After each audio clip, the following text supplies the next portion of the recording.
Bamboo noodles. एक गांव में विमल नाम का एक बेरोजगार व्यक्ति रहता था।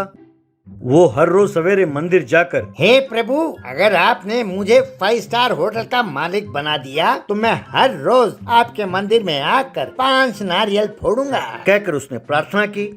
वो अपनी माँ गौरी और नाना मोहन के साथ रहता था। एक दिन गौरी अपने बेटे विमल से, बेटा, तुम हर रोज शर्ट टक करके टाई बांध कर जाते हो ना। कम से कम तुम्हारे इस ठाट बाट को देखकर कोई तुम्हें नौकरी नहीं देता। विमल, अरे माँ, क्या बात करती हो? नौकरी और मैं?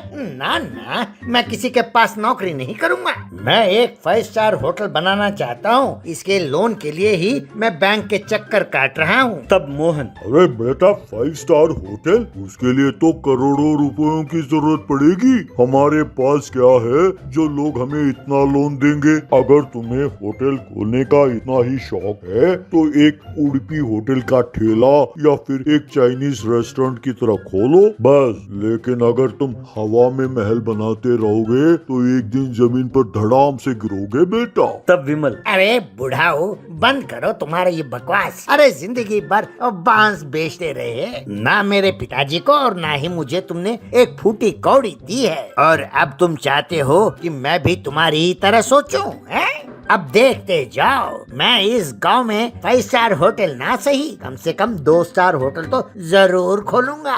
आइंदा मेरे साथ यूं फालतू के बकवास ना करना, समझे? तब मोहन और गौरी एक दूसरे को देखने लगे।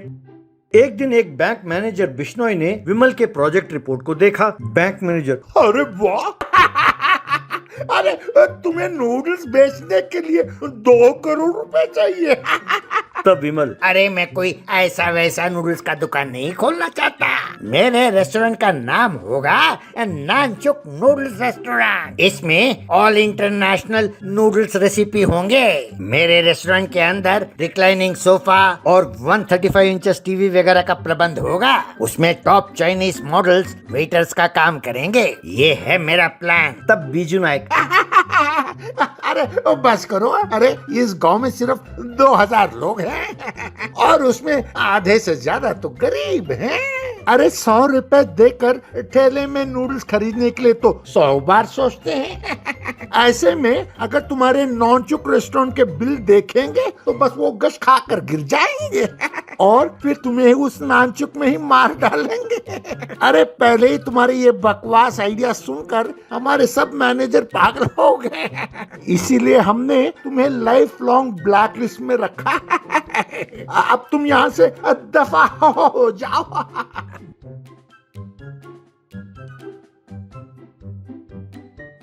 विमल घर लौटा और अपनी माँ और नाना जी से, अरे लानत है, इस दुनिया में क्रिएटिविटी का कोई अहमियत ही नहीं है। मुझ जैसे होनहार व्यक्ति को ये दुनिया दबा देती है। तब मोहन, बेटा, नूडल्स बेचने के लिए इतने पैसे खर्च करने की कोई जरूरत नहीं है। अगर स्वाद बढ़िया रहा तो सड़क के किनारे भी लोग खड़े होकर खाएंगे। अगर तुम्हें यकीन न हो तो मैं नूडल्स का धंधा शुरू करूंगा और तुम्हें ये साबित करके दिखाऊंगा। तब विमल, अरे मेरे जैसे इंटेलिजेंट व्यक्ति के लिए यहाँ पर मौका कोई देता नहीं। और तुम नाना जी अनपढ़ गवार, कुछ भी नहीं जानते और तुम करोगे बिजनेस हैं? और तुम मुझे साबित करके दिखाओगे। अरे नाना जी, ये इस जन्म में नहीं होने वाला।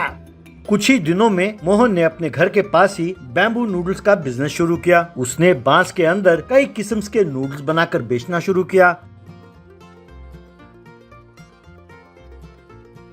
बांस के अंदर से नूडल्स निकालकर खाना लोगों को बहुत अच्छा लगा। यूं मोहन भारी मात्रा में बैम्बू नूडल्स बेचने लगा। ये देखकर विमल हैरान रह गया। एक दिन बैंक मैनेजर बिश्नोई उस बैम्बू नूडल सेंटर के पास आया। उसने विमल को बुलवाया और विमल से, देखो विमल, तुम्हारे नाना जी का ये बैम्बू नूडल्स आसपास के इलाके में बहुत मशहूर हो गया है।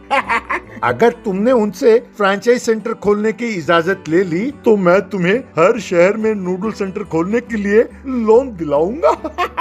अगर तुम्हें मंजूर है तो बोलो। विमल ने अपने नाना जी की ओर देखा। मोहन, बेटा विमल, मैं तुम्हारी आंखें खोलने के लिए ही एक काम कर रहा था। कम से कम अब तो समझ गए ना, हम जो प्रोडक्ट बनाते हैं वो अच्छा होना चाहिए। इसके लिए ना एसी रूम की जरूरत है, ना ही डिस्को लाइटिंग की। यूं घर के बाहर ठेले में बैम्बू नूडल्स बेचो तो भी चलेगा। वो बांस के फ्लेवर के साथ मिलने के कारण नूडल्स में एक अलग सा फ्लेवर आया जो लोग बहुत पसंद करते हैं। इसलिए बेटा, तुम ऐसे सेंटर देश भर में खोलो और खूब पैसे और नाम कमाओ। मेरी यही इच्छा है। विमल ने अपने नाना जी को प्रणाम किया।